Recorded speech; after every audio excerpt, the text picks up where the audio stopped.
നട്ടെൽ നിവർത്തി നിരപ്പായ പ്രതലത്തിൽ കാലുകൾ അല്പം അകത്തി വയ്ക്കുക. തോളുകൾ വളയാതെ പുറകോട്ട് വലിച്ചു പിടിച്ച് കാൽവിരലുകളിൽ ഊന്നി ചാടുക. 2 മിനിറ്റോളം ഇത് തുടർച്ചയായി ചെയ്യുക. Habit number 46.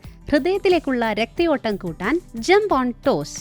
ലളിതവും എന്നാൽ തീവ്രവുമായ ഫുൾ ലോവർ ബോഡി എക്സസൈസ് ആണിത്. കോശതലത്തിലും കലകൾക്കും നിരവധി ഗുണങ്ങൾ നൽകുന്ന വ്യായാമം കൂടിയാണ്.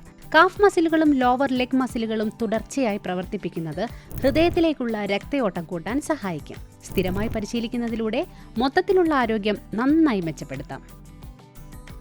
ജീവിതം മാറ്റിമറിക്കുന്ന 52 ശീലങ്ങൾ. ഈ ലളിതമായ മാറ്റങ്ങൾ ശീലമാക്കൂ. 1 വർഷത്തിനുള്ളിൽ നിങ്ങളിലുണ്ടാകുന്ന ആരോഗ്യകരമായ മാറ്റങ്ങൾ അനുഭവിച്ചറിയാം.